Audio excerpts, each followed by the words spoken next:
எல்லோருக்கும் வணக்கம். அ இந்த அழைப்பை எடுத்து வந்தது எல்லாருக்கும் ரொம்ப ரொம்ப நன்றி. கண்ணீரா இந்த படம் வந்து மலேசியால வந்து 30 நாள் ஷூட் பண்ணியிருக்காங்க. அ ரொம்ப ஸ்க்ரீன் ப்ளே வைஸ் வந்து பார்த்தீங்கன்னா, அவங்க மேடம் வந்து ரொம்ப கடுமையான விஷயங்கள்லாம் எழுதியிருக்காங்க. இது வந்து family mellow drama love story.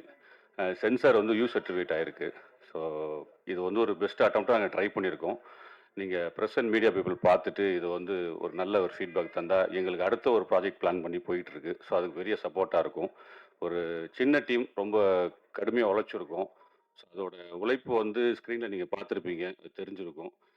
படத்த பார்த்துட்டு உங்களுடைய கருத்துக்கள குடுக்குமாறு நான் தாழ்மையா கேட்டுக்கிறேன். எல்லோருக்கும் நன்றி. வணக்கம். இனிய மாலை வணக்கம். இந்த மேடைக்கு என்னை அழைத்ததற்கு கன்னியகா புரொடக்ஷன்ஸும் உத்ரா புரொடக்ஷனுக்கும் மிக்க நன்றி. மேடையில் அமர்ந்திருக்கும் அனைவருக்கும் மாலை வணக்கம். பத்திரிகையாளர் மற்றும் ஊடக நண்பர்களுக்கும் என்னுடைய இனிய மாலை வணக்கம். நான் ஒரு சின்ன தயாரிப்பாளர். ரொம்ப கஷ்டப்பட்டு வாழ என்ற படத்தை எடுத்திருக்கோம். என்னுடைய சின்ன வேண்டுகோள் என்னன்னாக்கா, இந்த சின்ன தயாரிப்பாளர் சங்கம் வந்து சின்ன சின்ன பொருள் ப்ரொடியூஸ் பண்ணுறவங்களுக்கு படம் விற்பனைக்கு தேவையான உத்திகளை தகுந்த நேரத்தில் ஹெல்ப் பண்ணி அவங்கள மேல் கொண்டு வரணும். அப்போ தான் அவங்க வந்து மேல் மேலும் சில ப்ரொடக்ஷன் பண்ணணும்னு நினைக்கிறாங்க. அதுக்கு வந்து அவங்க ஹெல்ப் பண்ணணும். சேட்டலைட்ஸ், ஓடிடி இந்த மாதிரி பொது இயக்குநர்களை நம்பி தான் படம் எடுக்கணும் நம்ம. பொது இயக்குநர்கள் வந்து கடைசி வரைக்கும் இருந்து இந்த ரிலீஸ் பண்ணுற வரைக்கும் சிலர் இருக்க மாட்டேன்றாங்க. சிலர் கடுமையாக உழைச்சி ஹெல்ப் பண்ணுறாங்க. இந்த மாதிரி இருக்கக்கூடாது. மேலும் புதிய இயக்குநர்கள் வந்து இது வந்து மனசில் வச்சுட்டு என்ன போல சின்ன சின்ன ப்ரொடியூசருக்கு தகுந்த நேரத்தில் உதவி பண்ணணும். நன்றி, வணக்கம். Thank you sir. சார் எல்லாருக்கும் வணக்கம். மெயினாக பத்திரிகை, தொலைக்காட்சி, இணையதள நண்பர்கள் அனைவருக்கும் வணக்கம். மேடையில் உட்காந்துருக்கும் தலைவர் ஜாம்பவன் அவங்களுக்கு எல்லாத்துக்கும் வணக்கம் தான். ஆக்சுவலாக கண்டிப்பாக ட்ரெயிலர் பார்த்தோம். ட்ரெயிலர் நல்லா இருந்துச்சு. அது இல்லாமல் சாங்ஸ் எல்லாம் பார்த்தோம். அது ரொம்ப நல்லா இருந்துச்சு. கண்டிப்பாக ஹரிவுத்ராக்கு இந்த படம் வந்து கண்டிப்பாக லாபகரமாக வெற்றிகரமாக அமைய வாழ்த்துக்கள். ஆக்சுவலாக நான் கந்தக்கோட்டை 2 படம் பண்ணிட்டேன். அதுக்கப்புறம் ஒன் பிரச்சனை ஸ்டார்ட் பண்ணேன். நான் வந்து ஸ்டார்ட் பண்ணி அதில் ஃபஸ்ட்டு படம் ஃபோர்ஸான ஒரு படம் பண்ணோம். அதுக்கப்புறம் இப்போ ரிங்னு ஒரு படம் பண்ணியிருக்கேன். 2 படம் பண்ணியிருக்கேன். கண்டிப்பாக சின்ன படங்கள் வந்து நீ சின்ன படங்களோ மீடியம் பட்ஜெட் படங்களோ இன்னைக்கு இருக்க நிலமையில பிஸ்னஸ் பண்ணுறது எடுக்கிறது சார் பிஸ்னஸ் பண்ணுறது ரொம்ப டஃப்பான விஷயம் தான். கண்டிப்பாக எல்லாருக்கும் தெரியும். இருந்தாலும் நான் கொஞ்சம் குவாலிட்டியாக பண்ணிட்டு இருக்கனால கண்டிப்பாக நான் அடுத்த படங்கள் பிஸ்னஸ் பண்ணிட்டு இருக்கேன். நல்லபடியாக போயிட்டு இருக்கு. அதனால் கண்டிப்பாக இங்கே நல்ல குவாலிட்டியான படங்களும் ஒரு ஆர்டிஸ்ட் காம்பினேஷன் இருந்தால் கண்டிப்பாக பிஸ்னஸ் பண்ணுற வழிகள் நிறையா இருக்குது. அதுக்கு நிறைய பேர் சப்போர்ட்டும் பண்ணுறாங்க. அதனால் கண்டிப்பாக அந்த மாதிரி இந்த படமும் நல்ல வெற்றி படமாக ஹரிவுத்ராக்கு அமையட்டும். ரொம்ப தேங்க்ஸ். ஆக்சுவலாக எனக்கு மேடையில் இருக்கிற எல்லாருக்கும்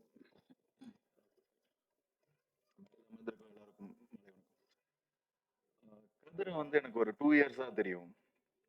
அப்போ அவர் சொல்லும்போது நான் இந்த மாதிரி ஒரு படம் ஒன்று பண்ணலான்னு இருக்கேன் அப்படின்னு சொல்லியிருந்தாரு. பட் ஆனால் அதுக்கப்புறம் அவர்கிட்ட வந்து எந்த விஷயமும் நான் எதிர்பார்க்கவே இல்லை. அதுக்கப்புறம் எனக்கு அவர் ரீசெண்டாக கால் பண்ணும்போது சொன்னது, சார் படம் முடிஞ்சிருச்சு, ரிலீஸ் பண்ணுறதுக்கு ரெடி ஆகிட்டோம் அப்படின்னு மட்டும்தான் சொல்லியிருந்தாரு. ஸோ அந்த ஒரு விஷயமே எனக்கு வந்து அவர்கிட்ட பிடிச்சது என்னன்னா, ஃபர்ஸ்ட் வந்து என்கிட்ட கதை சொல்லும்போதும் சரி, இந்த விஷயத்தை இப்படி பண்ணலாம் அப்படின்ற ஒரு ஐடியா சொல்லும்போதும் நான் அவர்கிட்ட நிறைய விஷயங்கள் சொன்னேன். எப்படி பண்ணுவீங்க? ஏன்னா நாங்கள் இங்கே இருக்கும்போதே சில விஷயங்கள் நிறைய கஷ்டப்படுறோம். நிறைய விஷயங்கள் பண்ணி அதை கொண்டு வந்து ரிலீஸ் ஸ்டேஜ் கொண்டு வரது ரொம்ப கஷ்டமா இருக்கு அப்படின்ற மாதிரி சொல்லியிருந்தோம். அவர் என்ன சொன்னார்னா, இல்லை சார் எனக்கு நம்பிக்கை இருக்கு, கண்டிப்பாக நான் பண்ணிடுவேன் அப்படின்ற ஒரு விஷயம் சொல்லியிருந்தாரு. அண்ட் அவர் சொன்னதை இன்னைக்கு வந்து பார்க்கும்போது நல்லாவே தெரியுது, அவர் எதை சொல்லியிருந்தாரோ அதை கொண்டு வந்திருக்காரு அப்படின்ட்டு. ஸோ வெல்டன் கதை. ஸோ அந்த படம் வெற்றி பெற என்னோட வாழ்த்துக்கள். தேங்க்யூ. எல்லாருக்கும் வணக்கம். இன்னைக்கு எங்களோட சேர்ந்து இந்த விழாவை கொண்டாட வந்திருக்கீங்க மீடியா அண்ட் சீஃப் கெஸ்ட், அப்புறம் நிறைய இங்கே டைரக்டர்ஸ், ப்ரொடியூசர்ஸ் இருக்காங்க. ரொம்ப மகிழ்ச்சியாக இருக்குது இந்த தருணம். ஏன்னா ஆம், ரொம்ப இமோஷ்னலான ஒரு மூமெண்ட்ஸ் ஆக்சுவலி. ஏன்னா எங்கள் மாதிரி ஃபாரின் ஃபிலிம் மேக்கர்ஸ்க்கு இங்கே தமிழ்நாட்டில் வந்து படம் ரிலீஸ் பண்ணுறது அது மிகப்பெரிய கனவு, மிகப்பெரிய ஒரு லட்சியம். அது இன்னைக்கு நினைவாகுதுன்னா அதுக்கு முக்கிய காரணம் மிஸ்டர் ஹரிவுத்ரா சார் அண்ட் ஓஸ்டோ Bala sir. Thank you for welcoming us in to Indian cinema. நீங்கள் எல்லாமே கண்டிப்பாக இது சாத்தியம் இல்லை. And thank you to Kanneera team. நாங்கள் பாதி பேர் தான் வந்திருக்கோம், மீதி பேர் ஸ்டில் இன் மலேசியா வர முடியல. வந்தவங்களுக்கும், வராதவங்களுக்கும் என்னுடைய வாழ்த்துக்கள் அண்ட் நன்றிகள். And thank you to the director and co-producer Kathiravan. எனக்கு இந்த வாய்ப்பு குடுத்ததுக்கு. அண்ட் நான் எழுதின கதைய நம்பி, அது ஒரு அழகான படமாக்கி, இப்போ தமிழ்நாடு வரைக்கும் கொண்டு வந்து சேர்த்துருக்காங்க. அது ரொம்ப பெரிய விஷயம். கங்ராச்சுலேஷன்ஸ். அண்ட் இன்னொரு முக்கியமான ஒரு ஆளுக்கு நான் நன்றி சொல்லணும். அது என்னோட பொண்ணு ஆதிரா. ஏன்னா நாங்க கல்யாணம் பண்ணி ஒரு ஃபியூ இயர்ஸ்க்கு கழிச்சு தான் அவ பொறந்தா. ஸோ மீன்வாயில் மைண்ட டைவர்ட் பண்ணலான்னு சொல்லி தான் கதை எழுத ஆரம்பிச்சேன். This is my first script Kanneera. So கதை எழுதி படம் போயிட்டுருக்கிறப்போ ஐ காட் ப்ரெக்னன்ட், கன்சீவ் ஆயிட்டேன். இப்போ நான் கோ-டைரக்ஷன் பண்ணிட்டு இருந்தேன். ஸோ அப்போ கதிர் சொன்னாங்க, "நீ வீட்ல இருந்து ரெஸ்ட் பண்ணுங்க. ஏன்னா ஷூட் செட்டு டயரிங்கா இருக்கும், கஷ்டமா இருக்கும்" அப்படின்னு சொன்னாங்க. அப்ப நான் சொன்னேன், "நீங்க தனியாளா போய் ஷூட் பண்றது கஷ்டம் இல்ல அப்படின்னா, நான் இப்போ 2 பேரா இருக்கேன். ஸோ எனக்கு ஆக்சுவலி எக்ஸ்ட்ராவா ஒரு எனர்ஜி இருக்கு. எக்ஸ்ட்ராவா ஒரு சக்தி இருக்கு. ஸோ எ எ ஐ கே how can I be weaker then any time before" அப்படின்னு சொல்லிட்டு then we somehow continued the shoot. So I would like to thank my daughter for being the strength and giving me the endurance to complete the shoot. And அவங்க இன்னைக்கு வரல, மலேசியால இருக்காங்க. So I would like to dedicate this very special moment to her. And இந்த படம் வெற்றி அடையணும் அப்படின்னு நான் கடவுளை வேண்டிக்கிறேன். And thank you universe for making this happen. Thank you very much. பத்திரிகை ஊடக நண்பர்களுக்கு வணக்கம். அனைவருக்கும் இனிய புத்தாண்டு பொங்கல் நல்வாழ்த்துக்கள். ஏன்னா புத்தாண்டுக்கு அப்புறம் உங்களை பார்க்கக்கூடிய முதல் சந்திப்பு. ரொம்ப ரொம்ப சந்தோஷம். கண்ணீரா திரைப்படத்தின் குழுவுக்கு என்னுடைய மனமார்ந்த நன்றிகள். முதல்ல அவங்க சிஸ்டர் பேசும்போது பாவம் அவங்க வீட்டுக்காரர் தான் டைரக்டர், அவர் தான் ப்ரொடியூசர், அவர் தான் ஹீரோ. பாவம் யாரோ ஒருத்தர் இந்த மாதிரி அவ்வளோ அழகா பேசுனாங்க. மைண்டை வேறு டைவர்ட் பண்ணுறதா சொன்னீங்க இல்லையா? நீங்கள் மைண்டை டைவர்ட் பண்ணாமல் இருந்திருந்தீங்கன்னா இன்னொரு தங்கச்சி பாப்பா, இன்னொரு தம்பி பாப்பா அப்படி ஒன்று ப்ரொடியூஸ் ஆயிருக்கும். பட் அதை தாண்டி இந்த படத்தை ப்ரொடியூஸ் பண்ணிட்டு நீங்கள் அந்த ப்ரொடியூசரு அந்த ப்ரொடக்ஷன்லேயும் போயிடலாம். இவர் நான் உள்ள நுழைஞ்சாங்க பார்த்தேன், ஏதோ ஒரு ஐடி கம்பெனியில் வேலை ஆகுற மாதிரியே இருந்தார் ஹீரோ. சரி ஓகே, ஹீரோவோட நண்பராக இருப்பாரோ அப்படின்னு நினச்சேன். அதுக்கப்புறம் தான் தெரிஞ்சது அவர் தான் டைரக்டர் ப்ரொடியூசர்னு. ஆனால் ஃபர்ஸ்ட் ஆடியோ லான்ச்லேயே பாருங்கள், படத்தை முடிச்சு அதுக்கப்புறம் செகண்ட் பார்ட்டையும் முடிச்சு அதுக்கான ஆடியோ லான்ச்சை சீக்கிரம் வந்து ரெடி பண்ணிட்டாரு. இன்னும் சொல்ல முடியாது, 3வது பாட்டு கூட அவங்க பையன் வச்சு கூட முடிச்சிருப்பாருன்னு நினைக்கிறேன் எனக்கு தெரிஞ்சு.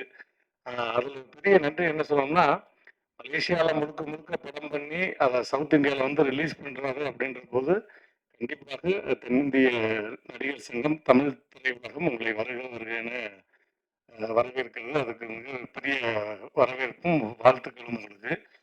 மலேசியா வந்து ரொம்ப அழகான ஊர். உண்மையிலேயே அந்த சினிமாட்டோகிராஃபி ரொம்ப அழகாக பண்ணியிருந்தாங்க. ஏன்னா மலேசியாவில் வந்து பினாங்காக இருக்கட்டும், லங்காவியாக இருக்கட்டும், கேரளா இருக்கட்டும், நீங்கள் எங்கே போனாலுமே நம்ம ஊருக்கு போன மாதிரி தான் இருக்கும்.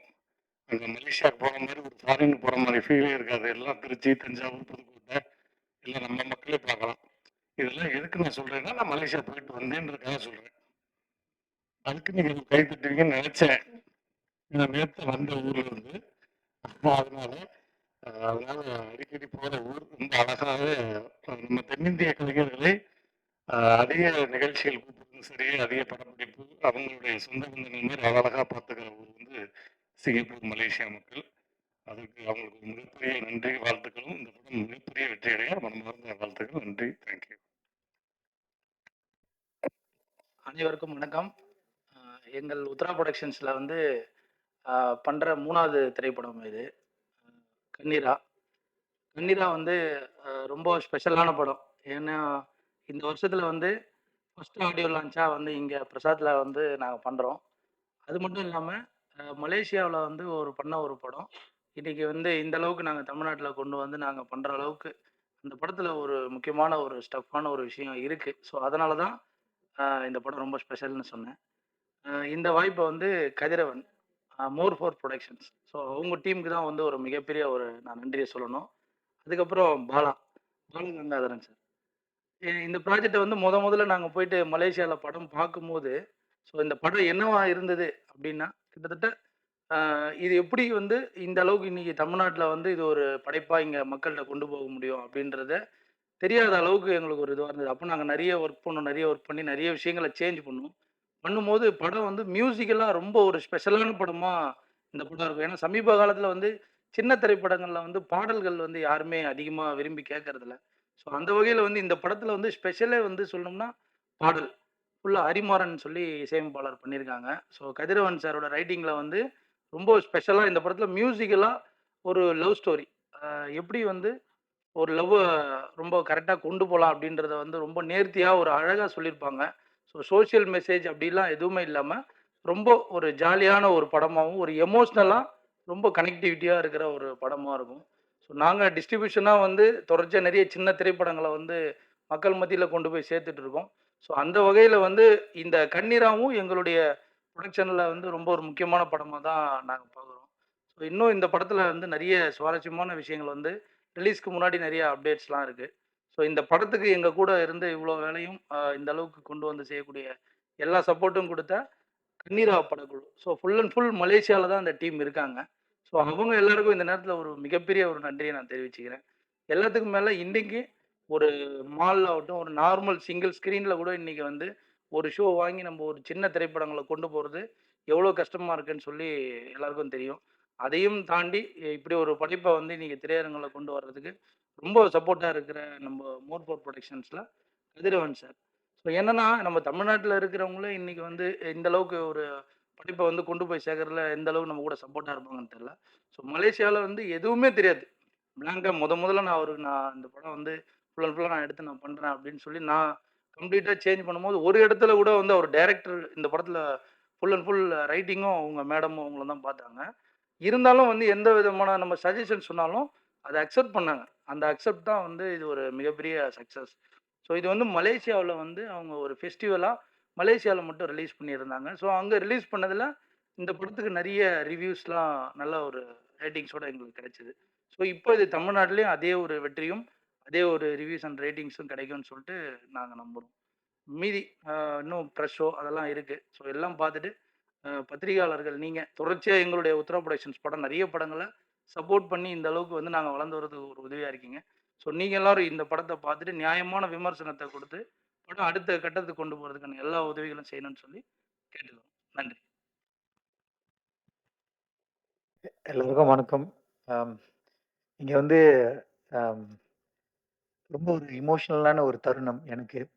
ஏன்னா, இந்த சினிமா துறையில நெறைய ஜாம்பவான்கள் இங்க என் முன்னுக்கு உட்கார்ந்துருக்கும்போது, அவங்க மத்தியில நானும் உட்கார்ந்துருக்கேன் அப்படின்னு நினைக்கும்போது ரொம்ப பெருமையா இருக்கு.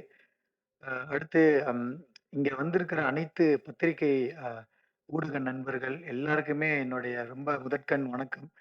பிகாஸ் மக்கள்ட்ட கொண்டு போய் சேர்க்கிற ஒரு பாலமா தான் நீங்க எங்களுக்கு இருக்கீங்க.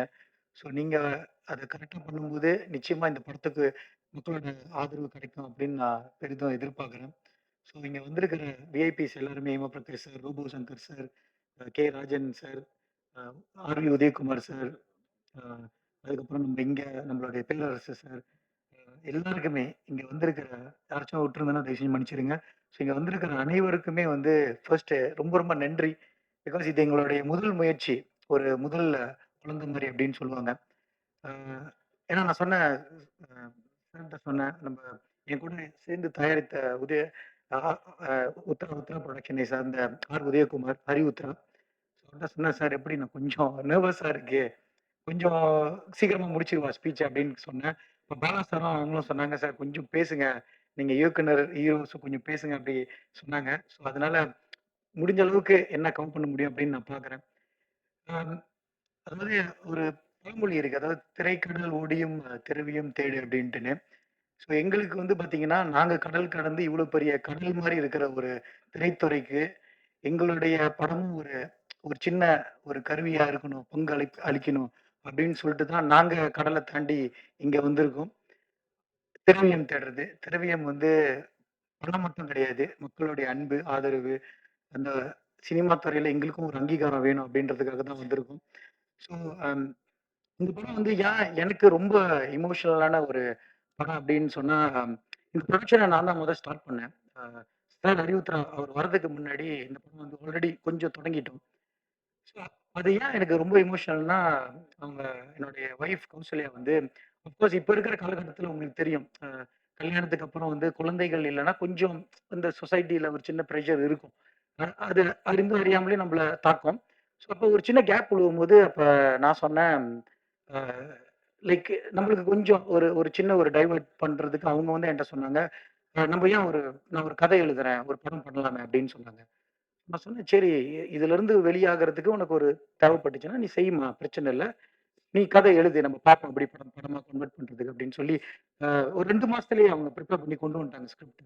கேட்கும்போது ரொம்ப ரொம்ப பிடிச்சிருந்துச்சு எனக்கு. ரொம்ப ரிலேட்டபிளான ஒரு கதையா இருந்துச்சு. ஸோ அப்ப நான் சொன்னேன், "சரி நம்ம புரொடக்ஷன் ஸ்டார்ட் பண்ணலாம். இத நம்ம படமா பண்ணலாம். பட் எனக்கு கொஞ்சம் கெப்பாசிட்டி வேணும்." அப்படின்ற மாரி பண்ண ஆரம்பிக்கும்போது தான், அப்ப அந்த டைம்ல படம் ஸ்டார்ட் பண்ணிட்டோம். பண்ணிட்டு இருக்கோம். அப்ப இன்னும் நம்ம சார் இன்னும் வரல உள்ளுக்கு பிக்சர்ல.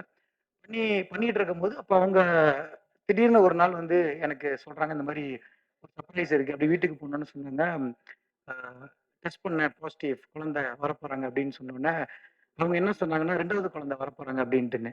நான் கொஞ்ச நேரத்துல யோசிக்க ஆரம்பிச்சுட்டேன். என்னது 2வது குழந்தையா அப்படின்ட்டுன்னு. அப்ப அதுக்கு அவங்க சொன்னாங்க, "எனக்குள்ள வந்து 2 கரு இருக்கு. ஒண்ணு இந்த குழந்தை, இதுக்கு முன்னுக்கு வந்த அந்த கண்ணீரா கதை, அந்த கரு. ஸோ எப்போதுமே எனக்கு வந்து கண்ணீரா தான் முதல் குழந்தை." அப்படின்ற மாரி சொல்லும்போது, ரொம்ப எமோஷனலா நான் ஆயிட்டேன். சரி, இந்த படத்துல ஒரு பெரிய கனெக்ஷன் நடக்கும். இத கண்டிப்பா எடுத்து செய்வோம். அவங்களுக்காக செய்வோம் அப்படின்னு சொல்லிட்டு, என்ன ஒண்ணு நான் சொன்னேன், "நீங்க கதை எழுதிட்டீங்க. நீங்களே பண்ணுங்க. நீங்களே வந்து இந்த படத்த டைரக்ட் பண்ணுங்க." அப்படின்னு தான் சொன்னேன். பட் ஆஃப் கோர்ஸ் அந்த பிரெக்னன்சி டைம்ல வந்து கொஞ்சம் முன்ன பின்ன இருக்கும். ஹெல்த் அப்படின்ட்டுன்னு. ஸோ அந்த டைம்ல வந்து அவங்க சொன்னாங்க, "இல்ல எனக்கு தெரியல சிச்சுவேஷன். நீங்க டைரக்ட் பண்ணுங்க. நான் இணை இயக்குனரா இருக்கேன்." அப்படின்னு சொன்னாங்க. சரி, அவங்க சிச்சுவேஷன் புரிஞ்சுட்டு நான் படத்த டைரக்ட் பண்ண ஆரம்பிச்சேன்.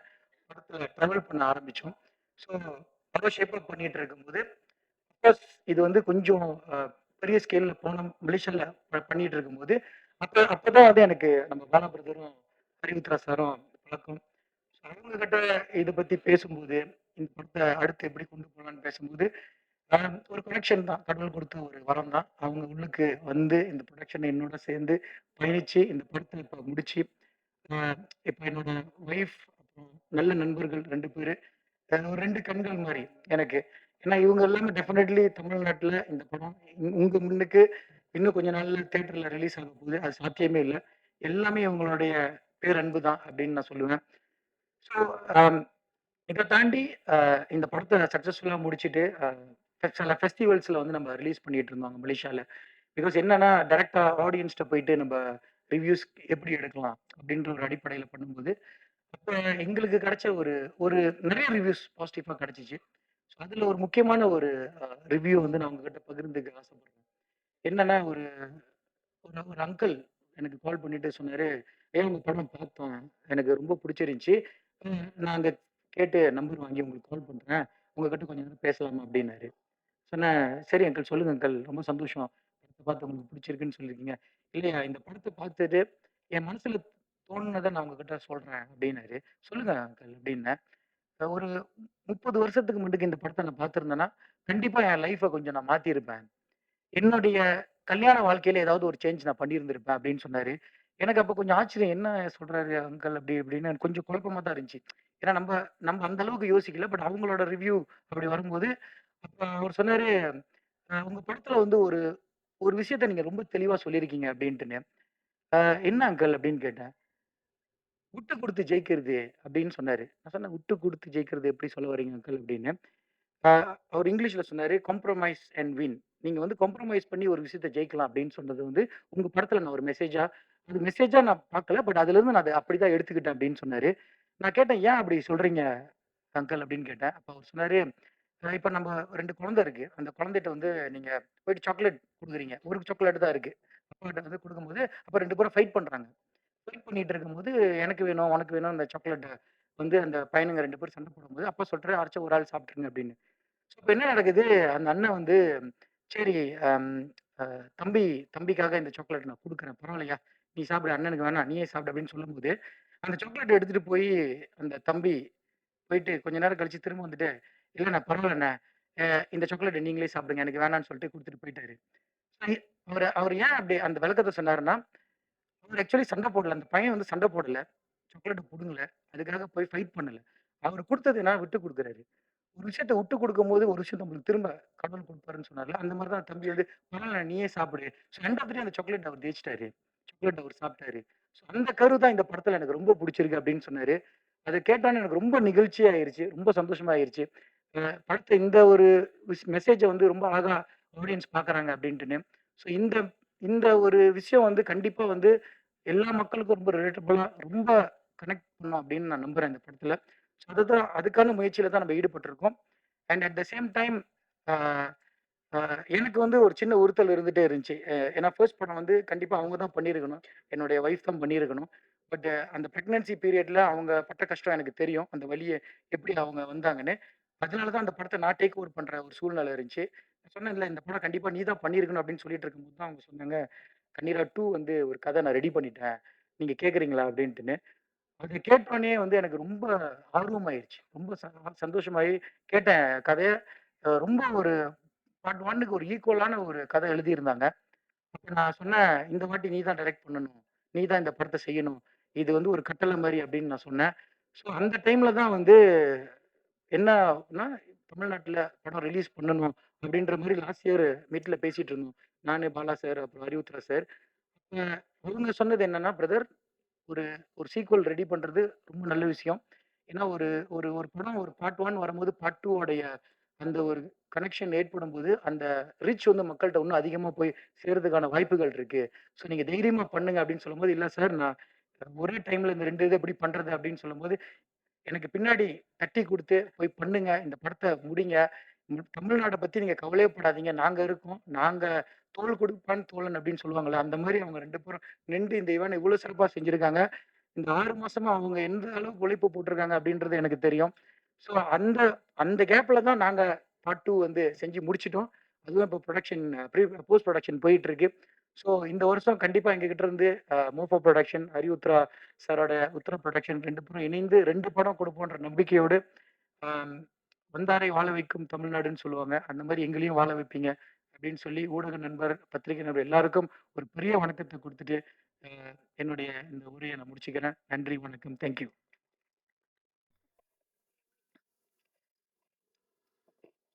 அனைவருக்கும் வணக்கம்.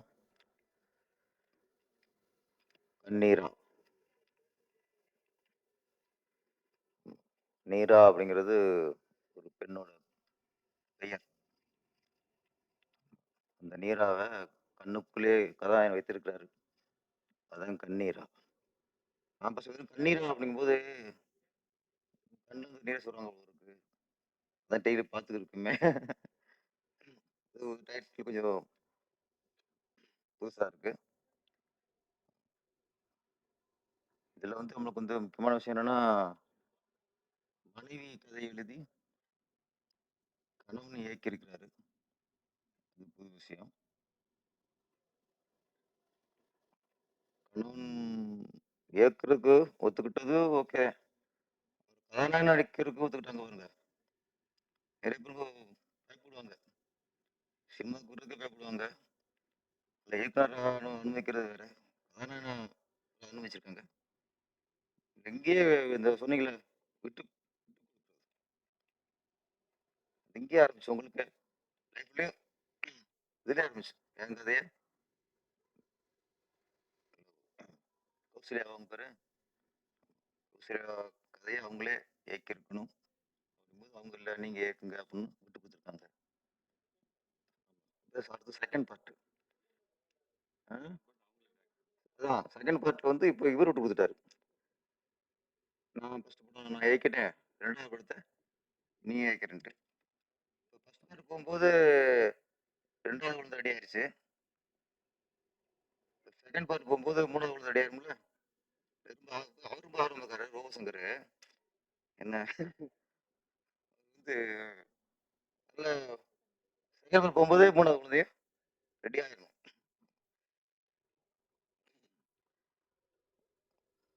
கண்ணீரா காதல் கதை. நம்ம தமிழ் திரையுலகில் இப்போ வந்து காதல் கதை வர்றது ரொம்ப உருவமாயிடுச்சு. ரொம்ப ரொம்ப உருவமாயிடுச்சு. அதிகமாக வர்றதே இல்லை இப்போ. ஒரு 20 வருஷத்துக்கு முன்னாடி 25 வருஷத்துக்கு முன்னாடிலாம் ஒரு 10 படம் ரிலீஸ் ஆச்சுன்னா அதில் வந்து 6 படம் காதல் கதையாக தான் இருக்கும்.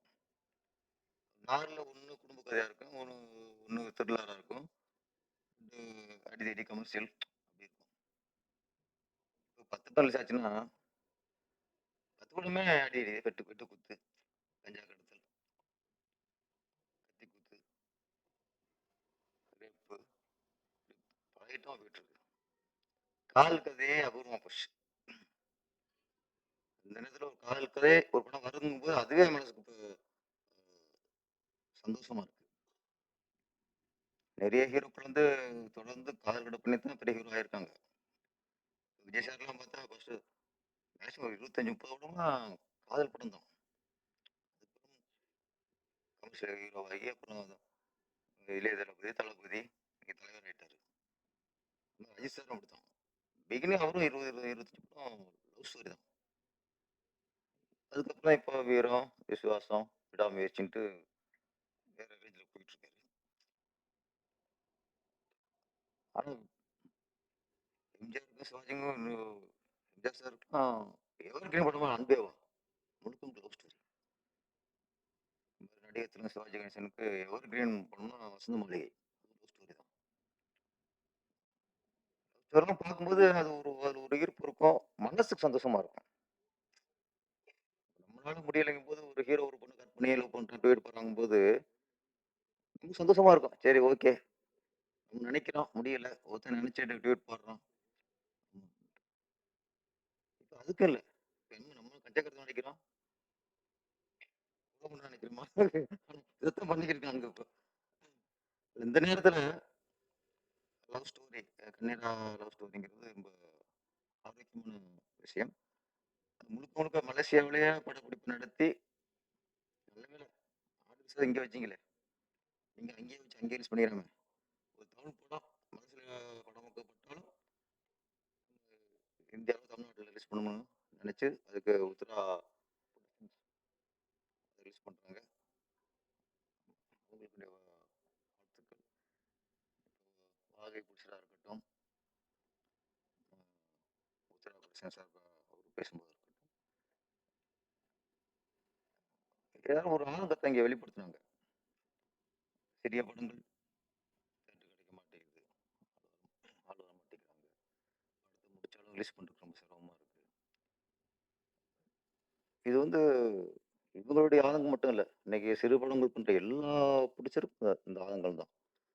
இதுக்கு எங்கே விட, எங்கே தவறு, இதுக்கு என்ன ஒரு முடிவு, ஏகப்பட்ட கேள்வி. நம்ம யாரும் இங்கே குறை சொல்ல முடியல. ஏன்னா தேட்டர் தர மாட்டேங்கிறாங்க, தேட்டர் தர மாட்டேங்கிறாங்கன்னு தேட்டருக்கார குறை சொல்றோம். அவங்க என்ன சொல்றாங்க, சின்ன படத்தை போட்டு தேட்டருக்கு ஆள் வர மாட்டேங்கிறாங்க, 10 பேர் 15 பேர் இருக்காங்க அப்படின்னு அவங்க குறை சொல்றாங்க. எந்த பக்கம் நியாயம்னு யோசிக்கணும். அது வந்து ரெண்டும் உண்மைதான். சின்ன படங்களுக்கு தேட்டர் கிடைக்கலைங்கிறது உண்மைதான்.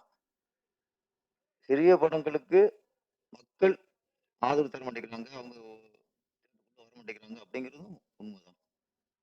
ரெண்டுமே குறை தான். திரையுலகுக்கு ரெண்டுமே மிகப்பெரிய ஒரு குறை.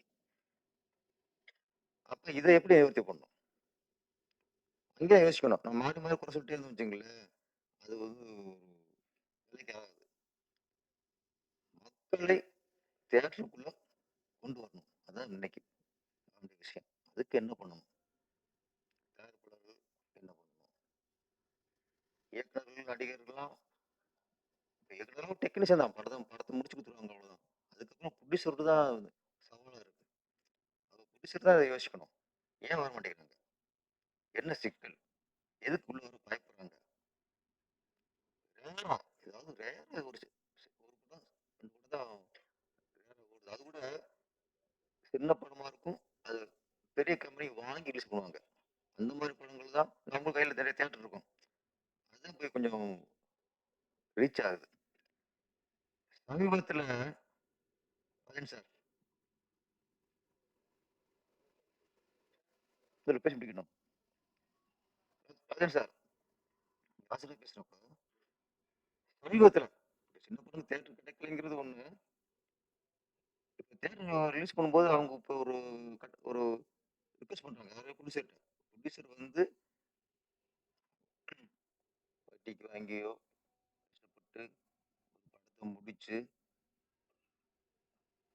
தேட்டருக்கு போனால் நீங்கள் ஃபஸ்ட்டு 2 3 நாள் நீங்கள் 50 டிக்கெட் எடுத்து ஆள் அனுப்புங்க, நம்மளும் படத்தை எடுத்து நடிகர் சம்பளத்தை கொடுத்து டெக்னீஷியன் சம்பளத்தை கொடுத்து வட்டியை கட்டி என் படத்தை ரிலீஸ் பண்ணா நீயே தேட்டருக்கு ஆள் கொண்டு வான்னு சொன்னா இங்கதான் சினிமா எந்த அளவுக்கு ஆபத்துல இருக்குன்னு யோசிக்கணும்.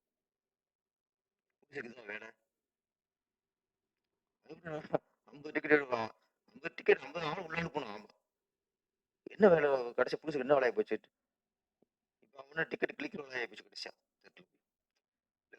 பெரிய ஒரு ஆபத்துல இருக்கு. இது நானும் பேசிட்டு இப்ப உதயகுமார் சாரும் பேசி ராஜன் சாரும் பேசிட்டு இது பேசிலேயே போற விஷயமே இல்ல இது. இதுக்கு தீர்வு வேணும். நடிகருடைய சம்பளத்தை குறைக்கணும், இயக்குனர் சம்பளத்தை குறைக்கணும், டெக்னீஷியன் சம்பளத்தை குறைக்கணும், ஷூட்டிங் செலவு குறைக்கணும். இது மட்டும் இல்லையே ப்ரொடியூசருடைய சூழ்நிலை. இது மட்டும் இல்லையே.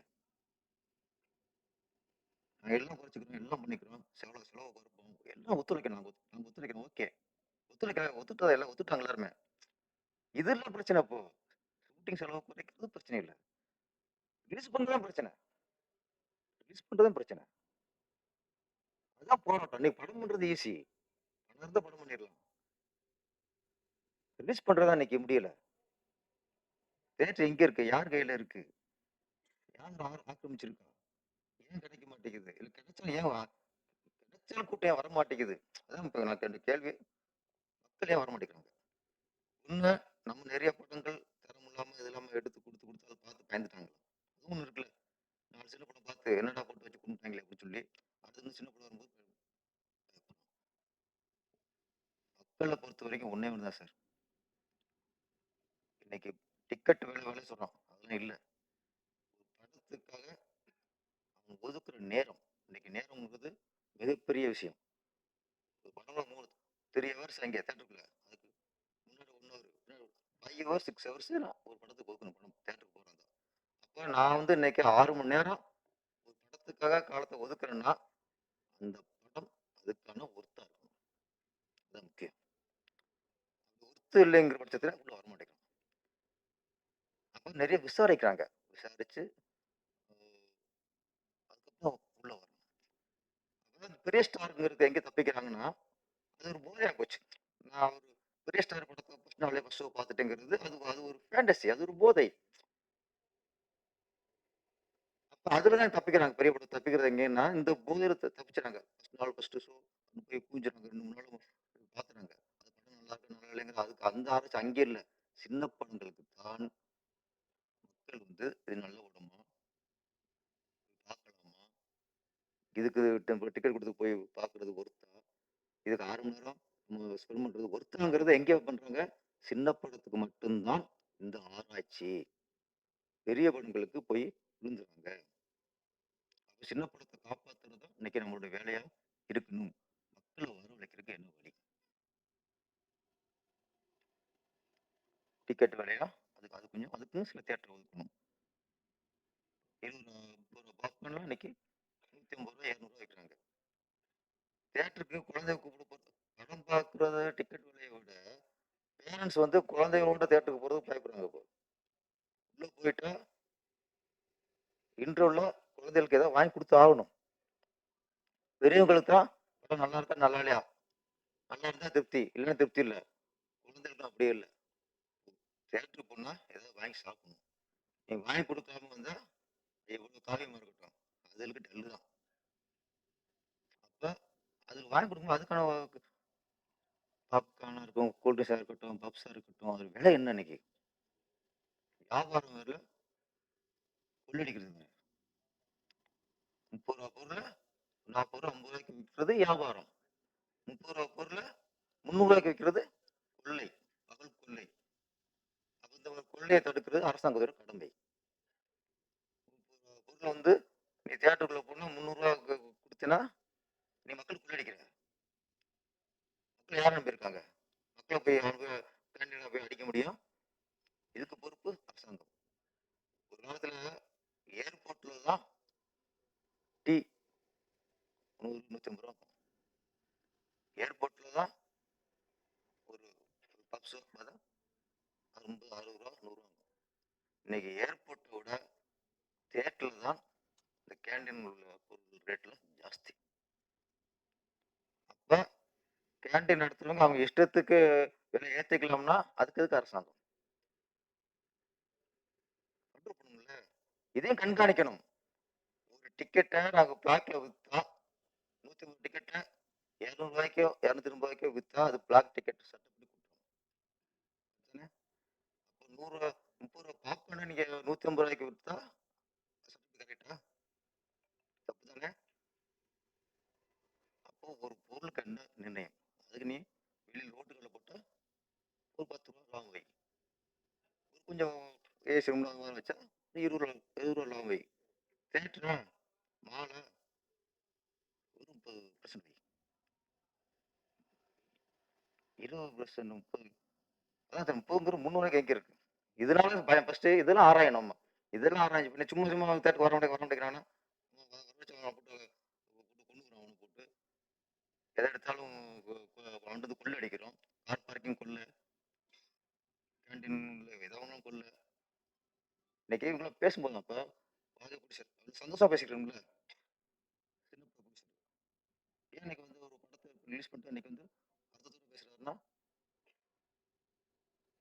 இதெல்லாம் நம்ம வந்து தேட்டருக்காரங்களை குறை சொல்றதும் தப்பு, மக்கள் குறை சொல்றதும் தப்பு. தப்பு நம்ம மேல வச்சுக்கிட்டு நம்ம வந்து கண்ட்ரோல் பண்ண முடியல நம்மளால.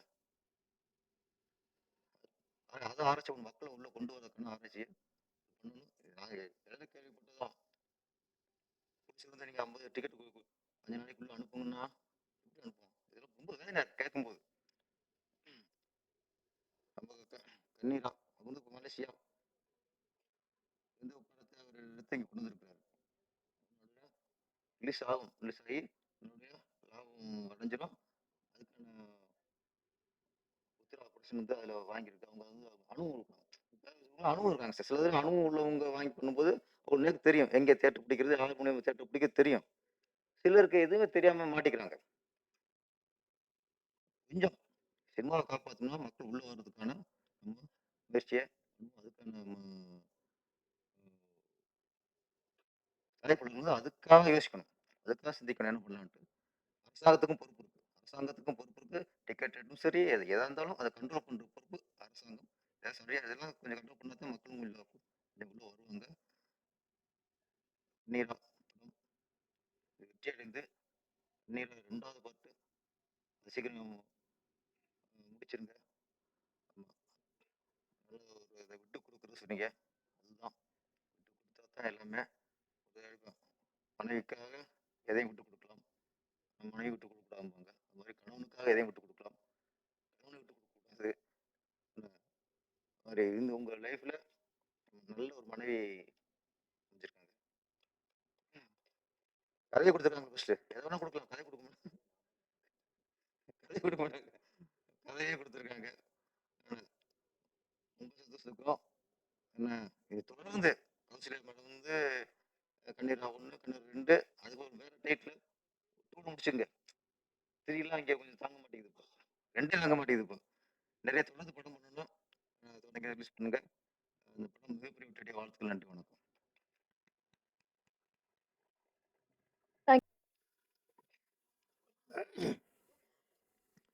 அன்பிற்கும் மரியாதைக்கும் உரிய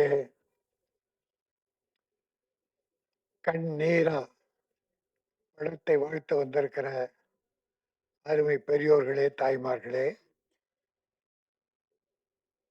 மனம் நிறைந்து இந்த படம் வெற்றி பெற வேண்டும் என வாழ்த்து வந்திருக்கிற மேடையில் அமர்ந்திருக்கிற ஆர்வீர் தம்பி, மிகச்சிறந்த இயக்குனர் ஆர்வி உதயகுமார் அவர்களே, பேரரசு அவர்களே, என் அருமை தம்பி நகைச்சுவை நடிகர் ரோபோ சங்கர் அவர்களே, மற்றும் மேடையில் அமர்ந்து வாழ்த்திய அருமை சகோதரர்களே, படத்தின் கதாநாயகன், இயக்குனர், தயாரிப்பிலும் சம்பந்தப்பட்டவர், மொத்தத்துக்கும் சொந்தக்காரர் கதிரவன் அவர்களே,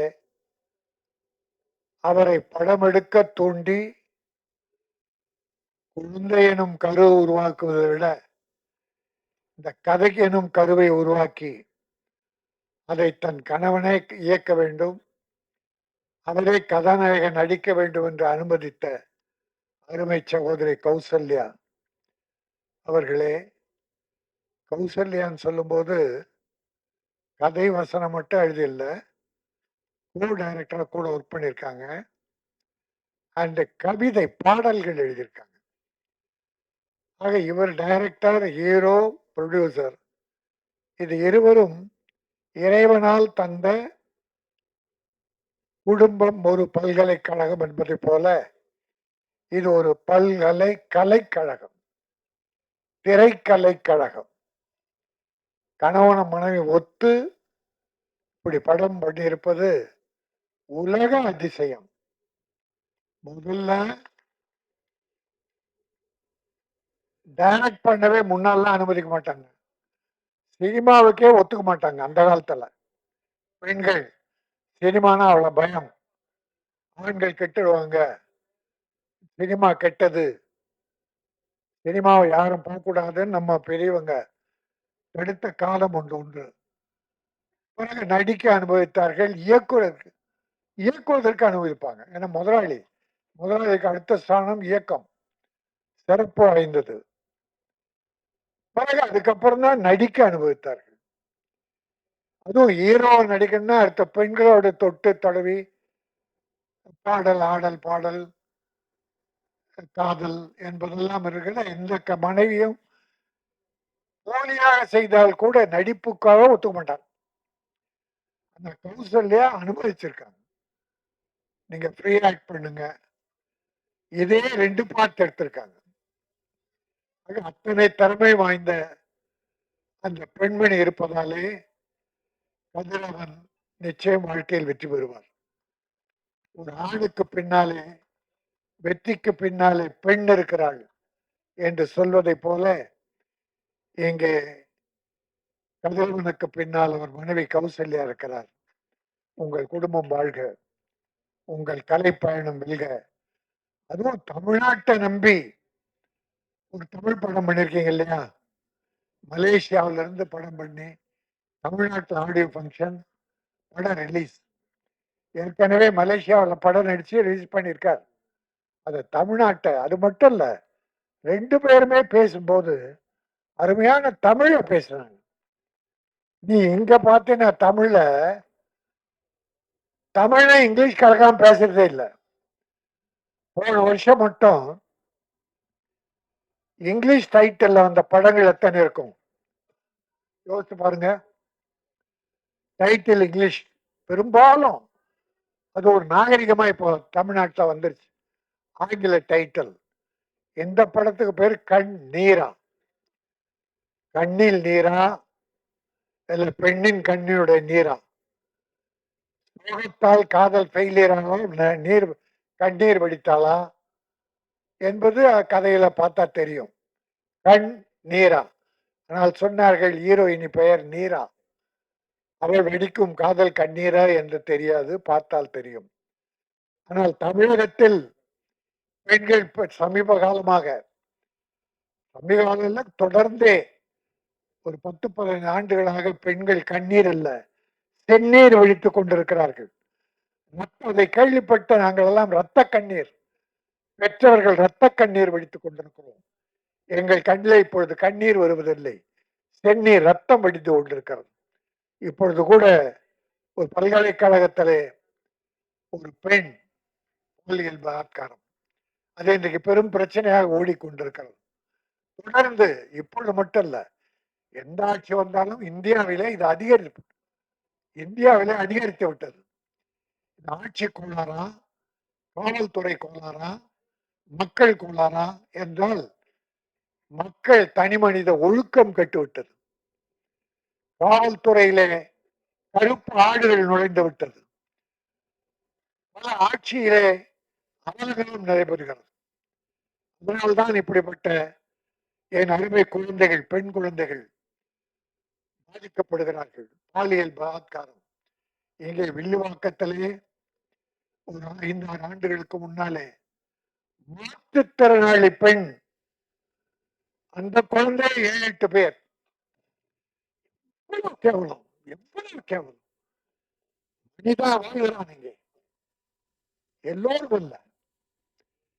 குடும்பம் நல்லா இருக்கணும், எல்லா குடும்பம் நல்லா இருக்கணும். அது பெண்கள் தெய்வத்துக்கு இணையானவர்கள். தாய் என்றால் தெய்வம்.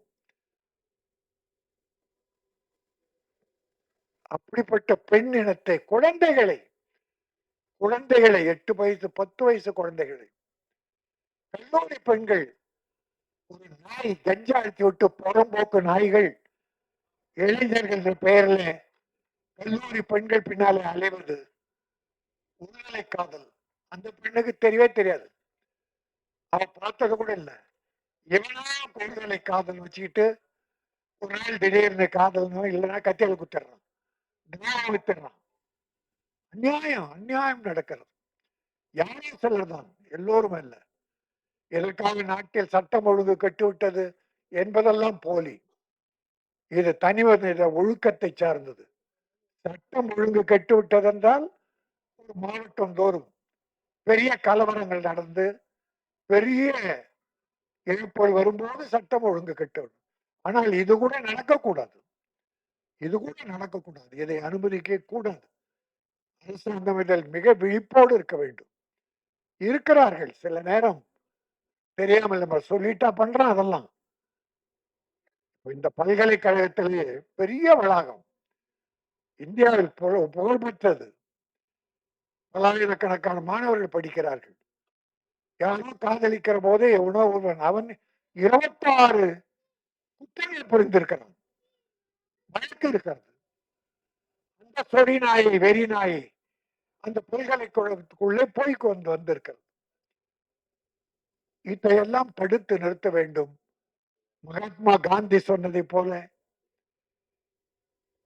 ஒரு பெண் இரவில் நகைகளை அணிந்து கொண்டு தன்னந்தனியாக வீடு போய் செய்கிறாளோ அதுதான் நாடு சுதந்திரம் பெற்ற நாடு. எங்கே பெற்றது? நாடு எங்கே சுதந்திரம் பெற்றது? பகலிலே நடக்க முடியவில்லை. இது ஒட்டுமொத்த இந்தியாவிலும் பிற மாநிலங்கள் பார்த்தால் இதை விட கேவலமாக இருக்கிறது, இதை விட மோசமாக இருக்கிறது. ஆக இந்த நிலை ஒழிய வேண்டும் என்றால் தனி மனித ஒழுக்கம் வேண்டும். ஒவ்வொருவரும் எல்லோரையும் தன்னுடைய தங்கையாக தாயாக பாதிக்க வேண்டும். மற்றவர்களுக்கு பாதுகாப்பாக இருக்க வேண்டும் என்பதை இந்த கண்ணீரா பெண்ணின் கண்ணீராக செந்நீராக வரக்கூடாது என்று சமூக அக்கறையோடு இந்த வாய்ப்பை பயன்படுத்தி தெரிவித்துக் கொள்கிறேன். என் அருமை சகோதரர் பேரரசு அவர்கள் சினிமாவில் நிலவரம் பற்றி மிக தெளிவாக எடுத்து சொன்னார்கள். சினிமா சில நேரங்களில் நன்றாக இருக்கிறது, பல நேரங்களில் நன்றாக இல்லை. அதற்கு அவர் சொன்ன காரணங்கள் சரியாக இருந்தது. டிக்கெட் விலை உயர்வு அது ஒரு காரணம். பெரிய படத்துக்கு 150 ரூபா வந்து 500 1000 கொடுத்து வாங்குறான். சின்ன படத்துக்கு உள்ள போக மாட்டேங்கிறான். ஆனால் தினத்தந்தியில என்னை ஒரு கட்டுரை எழுத கேட்டார்கள். அந்த கட்டுரை எழுதியிருக்கிறேன். 31ஆம் தேதி வந்திருக்கிறது தினத்தந்தி பத்திரிகை. தமிழ் சினிமாவில் 1000 கோடி நட்டம். சென்ற ஆண்டு மட்டும் தோராய கணக்கு தான், சரியான கணக்கான இதை நான் சொல்லவில்லை. தோராயமாக 1000 கோடி என்பது குறைவு. எனக்குடைய 300 400 படம் எடுக்க ஆரம்பித்தார்கள். சில படங்கள் பாதியிலே நின்று விட்டது, சில படங்கள் முக்கால் நின்றது, சில படங்கள் சென்சார் ஆகாமல் நின்றது. ஆனால் 241 படங்கள் சென்ற ஆண்டு ரிலீஸ் ஆனது. 241 படங்கள், பெரிய படங்கள் ஒரு 30, பெரிய பட்ஜெட் 50 கோடி 100 கோடி 200 கோடி, ஒரு 30 40 படங்கள்.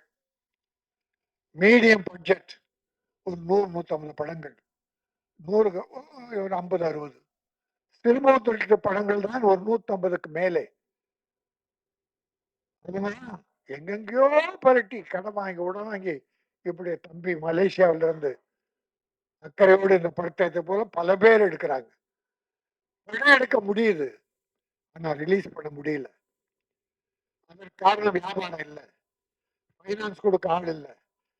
வெட்கக்கேடான விஷயம் சொல்றேன். கோடிக்கணக்கா படம் எடுத்துட்டு 3 கோடி 5 கோடியில சிறுமுதுட்டு படம் எடுத்துட்டு டியூபுக்கு பணம் கட்ட முடியாம அவசப்படுறான். டியூபுக்கு 50 லட்சம் வேணும், விளம்பரத்துக்கு ஒரு 50 லட்சம் வேணும். இதுக்கு இல்லாம படம் 200 படம் நிக்குது. பல பேருக்கு தெரியும். நான் கொஞ்சம் ஃபைனான்ஸ் பண்ணிருக்கேன். ஒரு 28 படங்களுக்கு, எல்லாம் சின்ன படங்கள் நம்பி பண்ணேன். 18 படம் ரெடி ஆகி சென்சார் ஆகி நிக்குது. ரிலீஸ் பண்ண முடியல, வாங்க ஆள் இல்ல, என் பணம் வரல, நான் கஷ்டப்படுறேன். இது என்ன பொறுத்தவரை சின்ன உதாரணம். இப்படி பல வகையான விஷயங்கள். தியேட்டர்ல போனா டிக்கெட் விலை அதிகம். நான் ஒரு மனுவே முன்னாள் முதல்வரும் கொடுத்தேன், இந்நாள் முதல்வரும் கொடுத்தேன். சிறு முதலீட்டு படங்களிலும் ஒரு தனி ரேட் வைங்க, கொஞ்சம் குறைங்க. எல்லா பணக்காரர்களும் ஏழைகளும் இந்த சின்ன படத்துக்கு வர மாட்டாங்க. பெரிய படத்துக்கு போகணும்னா 100 ரூபா டிக்கெட் 150 ரூபா, 150 ரூபா டிக்கெட் 250 ரூபா, இல்ல 200 ரூபா. இது இல்லீகல், அதை அனுமதிக்க கூடாது. சிறு முதலீட்டு படங்கள் என்பது 40 ரூபா டிக்கெட், 60 ரூபா டிக்கெட், ஒரு 75 80. அப்படின்னா இந்த ஏழை குடும்பங்கள் சின்ன படத்துக்கும் போக தயாரா இருக்காங்க. இந்த பட கட்டண உயர்வு தான் ஏழைகளை, நடுத்தர மக்களை தியேட்டர் பக்கம் போக முடியல. பெரிய படத்துக்கு ஏதோ போயிடுறாங்க, 1 2 படத்துக்கு. ஆனா சின்ன படங்கள் அதற்காக வெற்றி பெறாம இருக்கணும், வெற்றி பெறுது. நான் 18 படம் சொன்னேன், அதுல பெரிய முதலீட்டு படங்கள் 3 4 தான் சக்சஸ். லாபம் உள்ள கணக்கு பார்த்தா தெரியும் பல பேருக்கு, டிஸ்ட்ரிபியூட்டர் ப்ரொடியூசருக்கு. நட்டங்கள் ஏராளம், கோடிக்கணக்கில்.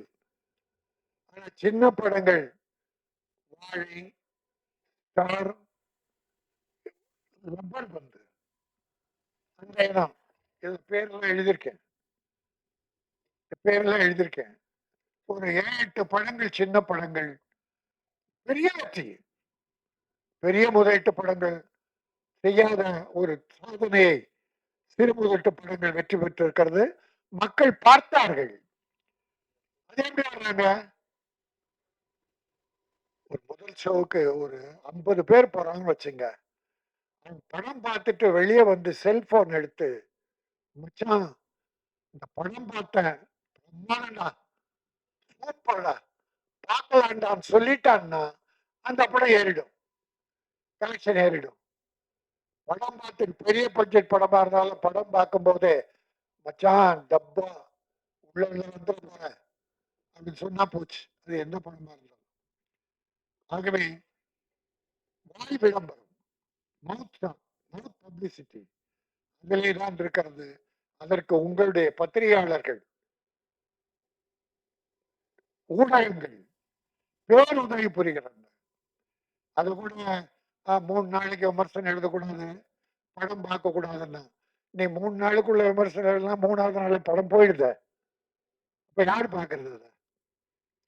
அதனால் படம் எழுதுபவர்கள், ஊடகங்கள் சரியான விமர்சனம், தவறு இருந்தால் தவறை சுட்டி காட்டலாம், நல்லவைகளை எழுதி நல்லவைகளை பாராட்டி சில பல குற்றங்களை எடுத்து காட்டலாம். இதுல கூட நம்ம கவிஞர்கள்லாம் வருத்தப்படுறது என்ன தெரியுமா? பாட்டு வரிகளை பிரமாதம் எழுதுறாங்க, மியூசிக் போடுறவங்க பிஜிஎம் பெருசாக்கி வார்த்தைகளை சுருக்கிறாங்க, சத்தம் கேட்கப்படும். இதுல ஒரு குறை என்னன்னா, வார்த்தைகளே புரியல. 2 பேரும் உதயகுமார், பேரரசு 2 பேரும் பெரிய கவிஞர்கள், அருமையான கவிஞர். பல பாடல்கள் படங்களுக்கு பாடல் வெற்றி பாடல்கள் இருக்கேங்க. அவங்க எல்லாம் மனம் நோகும். வார்த்தைகளுக்கு முக்கியத்துவம் கொடுங்கள், பிஜிஎம் குறைக்கணும். வரிகள் வரும்போது பிஜிஎம் குறைக்கணும். அதை இந்த படத்துல கொஞ்சம் பின்னால ட்ரை பண்ணுங்க, கொஞ்சம் வார்த்தைகளை கேட்கல. ஆகவே இந்த கண்ணீரா தயாரிப்பாளருக்கு இது கண்ணீரா வர வைக்காமல் லாபகரமான படமாக அமைந்து மலேசியாவிலிருந்து தமிழகத்தை நம்பி வந்திருக்கிற இந்த கதவன் நம்முடைய கௌசல்யா தம்பதியர் மேலும் படங்கள் எடுக்க வேண்டும். தமிழகம் அவர்களை வாழ வைக்க வேண்டும். அவங்க 2 பேரும் தமிழ் என்ன அழகா பேசுனாங்க. தமிழ்நாட்டுல உள்ளவங்களே இங்கிலீஷ கலந்து அடிக்கிறாங்க. நல்ல சிறப்பாக வெளிநாட்டுல இருக்கவங்க தமிழகத்தை தமிழர்கள் அப்படி அன்பு செலுத்துறாங்க. அவ்வளவு விரும்புறாங்க நம்ம ஆளுங்கள. ஆனா நம்ம ஆளுங்க தான் அதை ஏற்பதில்லை. ஆகவே தமிழகத்தை நம்பி வந்திருக்கிற கதிரவனும் கௌசல்யாவும் இன்னொரு தயாரிப்பாளர் இணைந்து உதவியாக இருந்திருக்கிறார். இந்த படம் வெற்றியின் மூலமாக நீங்கள் அடுத்து படம் எடுக்க வேண்டும். கண்ணீரா அவளை இன்ப கண்ணீரை வர வைக்க வேண்டும். நல்ல வரவை தர வேண்டும் என சொல்லி வாழ்த்தி விடைபெறுகிறேன். நன்றி, வணக்கம். எல்லாம் சொல்லிதான் எல்லாத்தையும் பார்க்க வேண்டியதா இருக்கு. கண்ணீராவா கண்ணீரா இங்கெல்லாம் கண்ணீரா தான் நடந்துட்டு இருக்குது. எல்லாம் பேசிட்டாங்க. ரொம்ப சிறப்பாக பேசிய அண்ணன் ராஜன் அவர்களுக்கும் என் அன்பு சகோதரர் இயக்குனர் பேரரசு அவர்களுக்கும் இந்த படத்தின் தயாரிப்பாளரும் இயக்குனருமான கதிரவன்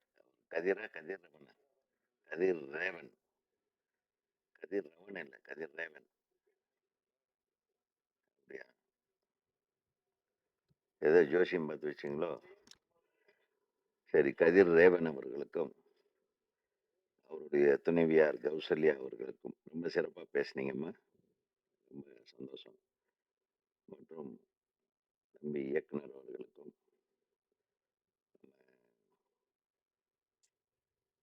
எக்ஸிக்யூட்டிவ் தயாரிப்பாளர் ஒரு தம்பி பேர் எனக்கு கத்தி படத்தோட இல்லையா? கத்தி தானே தம்பி?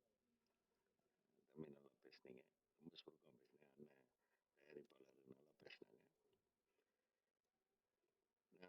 நான் கொஞ்சம் லேட்டாக வந்தேன். வரும்போது ட்ரெய்லர் ஓடிட்டு இருந்தது. ஒரு பாட்டு கேட்டேன், ரொம்ப நல்லா இருந்தது.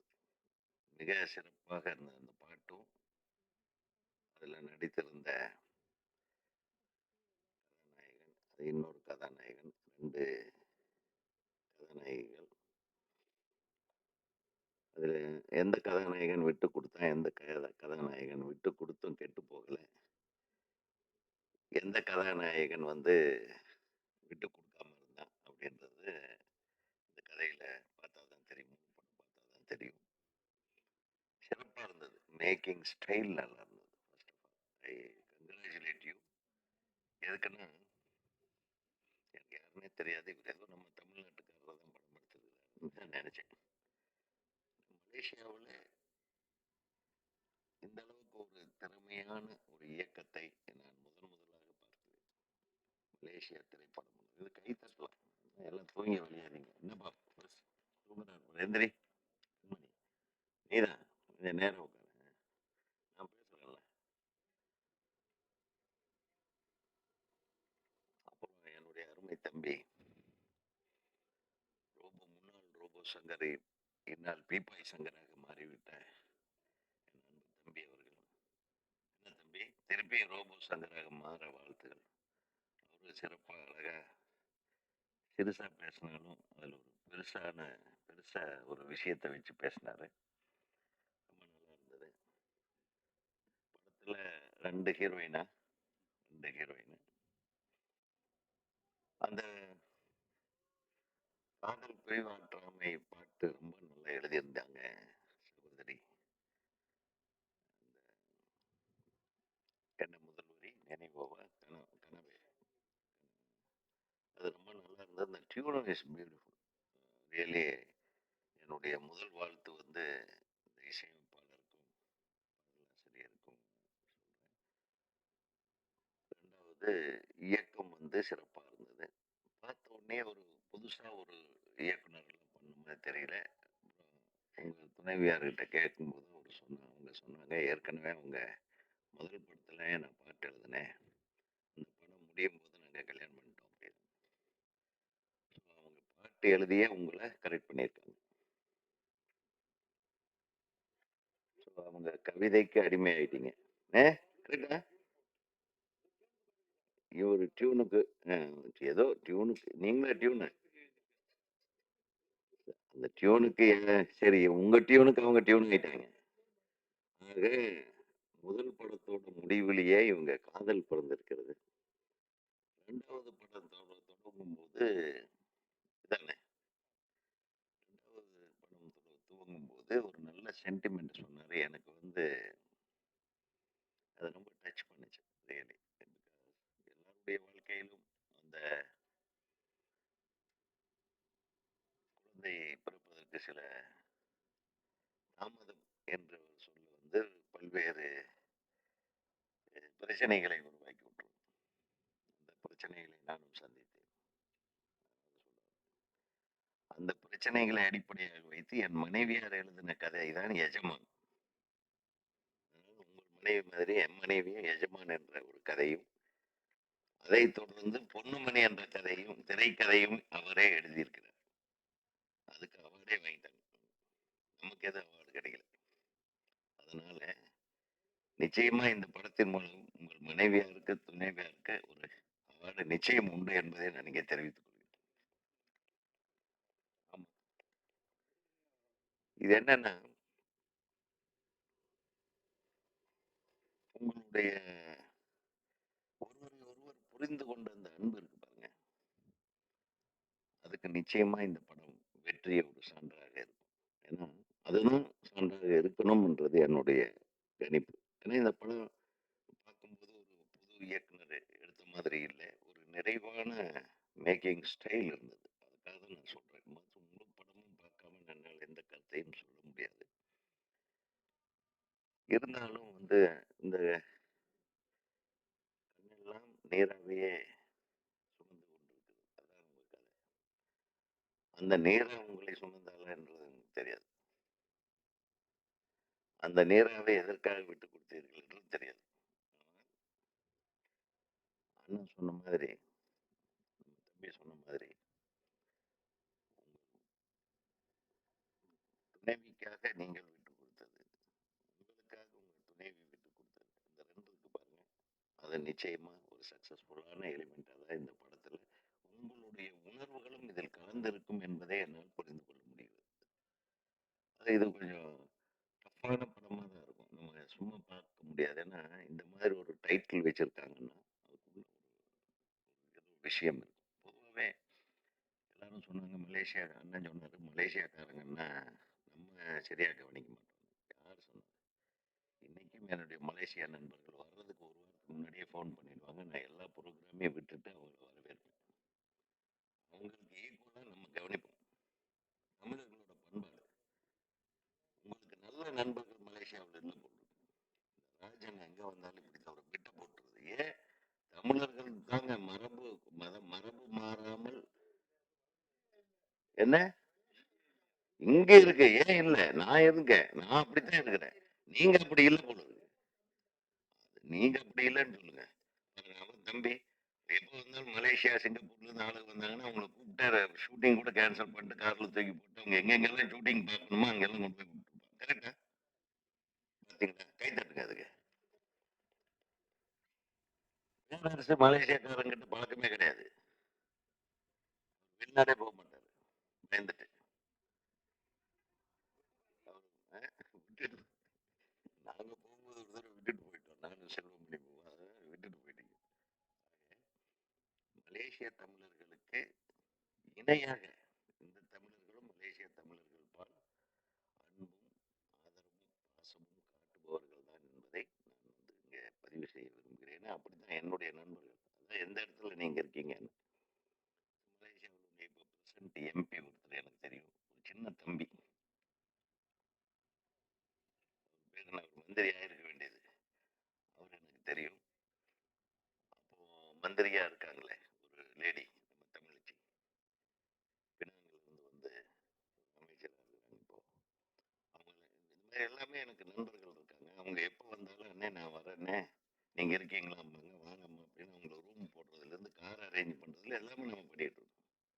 அதே மாதிரி இந்த திரைப்படத்தை தமிழர்கள் நிச்சயமா வரவேற்பாங்க. அது எல்லளவும் சந்தேகப்பட வேண்டும். நிச்சயமாக தமிழர்கள் இதை மிகப்பெரிய அளவுக்கு வரவேற்பார்கள். உங்க மலேசியாவில் நடந்த ஒரு சின்ன விஷயத்த சொன்னீங்க. இந்த படத்தை போட்டு காட்டும்போது எப்படி அவங்க வந்து நேசிச்சு அது அந்த உள்ளுணர்வை உருவாக்கக்கூடிய ஒரு கண்டென்ட் உங்க படத்துல இருந்ததுன்னா அது அங்க சக்சஸ் ஆன மாதிரி இங்கேயும் சக்சஸ் ஆகும். அது டெஃபினட்டா. ஏன்னா கண்டென்ட் தான் இன்னைக்கு முக்கியம் ஒரு படத்துக்கு. ஆகவே நீங்க எதை பற்றியும் கவலைப்பட வேண்டாம். ஒரு மிகச்சிறந்த கதையைத்தான் நீங்கள் ஏன்னா சொந்த காசு போட்டு படம் பண்றதுக்கு 2 இளைய தம்பதிகள் முடிவு எடுத்திருக்கிறீங்கன்னா அந்த முடிவுக்கு ஃபர்ஸ்ட் ரிசல்ட்டே உங்களுக்கு பிறக்க போற குழந்தை இல்லையா? அது ஒரு குழந்தை தானே.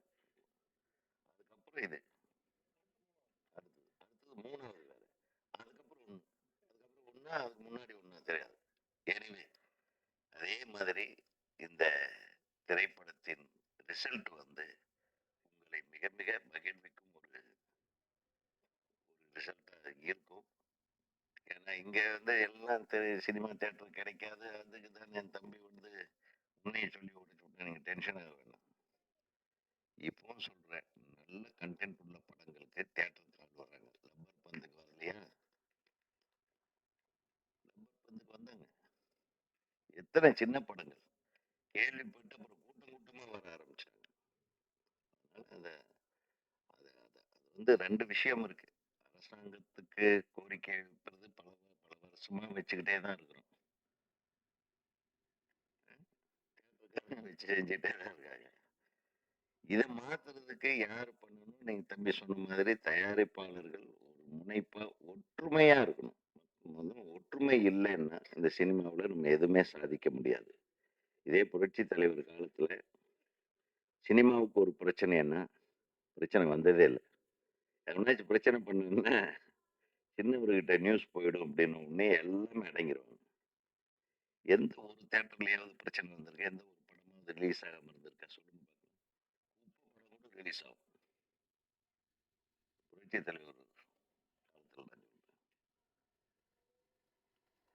அதுக்கப்புறம் இந்த அரசியலும் சினிமாவும் ரெண்டரை கலந்ததுனால வந்த பிரச்சனை தான். அரசியல்வாதிகளுக்கு சினிமாவுக்கும் சம்பந்தமே இருக்கக்கூடாது. சினிமாவை ஒரு சுதந்திரமான காற்றாக சுவாசிக்க விட்டு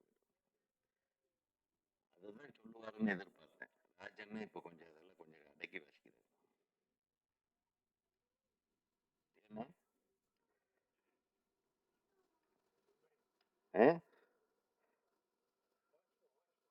ஆமா. ஸோ சினிமாவில் அரசியல் இருக்கலாம். அரசியல்ல சினிமா இருக்கக்கூடாது. அரசியல்ல சினிமா இருக்கக்கூடாதுன்னு என்னுடைய தாழ்மையான கருத்து. அப்படி இருந்தப்பெல்லாம் படங்கள் சிறப்பாக ஓடி இருக்கு. அதான் நான் சொல்ல விரும்புகிறேன். ஆக நீங்க எதுக்கும் கவலைப்பட வேண்டாம். நல்ல டிஸ்ட்ரிபியூட்டர் உங்களுக்கு அமைஞ்சிருக்காருன்னு நினைக்கிறேன். யார் டிஸ்ட்ரிபியூட்டர்? நீங்க தான் முன்னாடி உட்காருங்க. நீங்க இந்த மாதிரி தான் டிஸ்ட்ரிபியூட்டர்லாம் பின்னாடி உட்காந்து வச்சிங்கன்னா எப்படி? எவ்வளவு தைரியமா சாரி இவருக்கு ஒரு மிகப்பெரிய கரகோஷத்தை கொடுங்க. தைரியமா நிச்சயமா இந்த படம் வெற்றி படமாக உங்களுக்கு வரும் என்று சொல்லி இந்த திரைப்படத்தில் பங்கு பெற்ற அனைத்து தொழில்நுட்ப கலைஞர்கள், நீங்க மலேசியாவிலிருந்து வந்திருக்கீங்க. ஆனா நீங்க மலேசியாக்காரர் மாதிரி எல்லாம் இல்லை. நீங்க தமிழர்கள் தான். எல்லாரும் சொன்னாங்க நீங்க சொல்லும்போது ஒரு வார்த்தை சொன்னீங்க, எனக்கு கொஞ்சம் மனசு கஷ்டமா இருக்கு. திரைக்கடலோடையும் திரவியம் தேடு. அது உங்க அப்பன் பாட்டங்கள் பண்ண காலம். அப்போ பிரிட்டிஷ்காரன் இங்கிருந்து கொஞ்சம் பேர்த்த தூக்கிட்டு போய் அங்க வேலை வாங்கிட்டு இருந்தான். அதுல செட்டில் ஆனவங்க பாதி பேர் தமிழர்கள். மலேசியாவில் மற்ற இந்தோனேஷியா அந்த மாதிரி தீவுகள் எல்லாத்தையும் கொண்டு போய் வச்சுட்டாங்க. அவங்க வேலைக்காக நம்மளை கொண்டு போய் வச்சாங்க. அப்படியே பாரம்பரியமா அங்கேயே இருந்து பிறந்து வளர்ந்து அப்படியே குடும்பம் ரப்பர் தோட்டங்கள்ல வேலை செஞ்சு அந்த மாதிரி கஷ்டப்பட்ட காலங்கள் அது. நீங்க வந்து அங்க வந்து அனுப்பப்பட்டவர்கள் தானே தவிர நீங்க தமிழர்கள், நீங்க இங்க வர்றது உங்க உரிமை. You can take a POI card இல்லையா? நீங்க ஒரு கார்டு வாங்கிக்கலாம். இங்கேயே பேங்க் அக்கௌண்ட் ஓபன் பண்ணலாம். இங்கேயே ஆதார் வாங்கலாம். உங்களுக்கு 2 குடியுரிமை கிடைக்கும் வாய்ப்பு இருக்கிறது. அதையெல்லாம் பயன்படுத்திக் கொள்ளுங்க. அனைத்து மலேசிய தமிழர்கள் உங்களுடைய பாரம்பரியத்தை கரெக்டா ஐடென்டிபிகேஷன் இருந்ததுன்னா உங்களுக்கு இன்னொரு குடியுரிமை இந்தியாவில் இருக்கிறது. அதை பயன்படுத்துங்க. யார் சொன்னது உங்க வெளிநாட்டுக்கு மலேசியாக்காரர். நீங்க தமிழ் ஐயா. எங்களை விட நல்லா அழகா தமிழ் பேசுறீங்க. எங்களை விட அழகா பாட்டு எழுதுறீங்க. ஆக சிறப்பு வாய்ந்த இந்த விழாவில் சிறப்பு நம்ம எல்லாம் சேர்க்க வேண்டிய ஒரு நேரத்துல நமது அனைத்து பத்திரிகை நண்பர்களும் ஊடக நண்பர்களும் இவங்க 2 பேர்த்த பத்தி எழுதுங்க. இந்த படத்தை பற்றி எழுதுங்க. இந்த படத்துக்கு ஒரு எக்ஸ்பெக்டேஷன், அது ஒரு எதிர்பார்ப்பை நீங்கள் உருவாக்க வேண்டும் என்று பத்திரிகை ஊடக நண்பர்கள், என்னுடைய நண்பர்கள் அனைவரையும் கேட்டுக்கொண்டு இந்த திரைப்படம் மாபெரும் வெற்றி படமாக அமைய வேண்டும்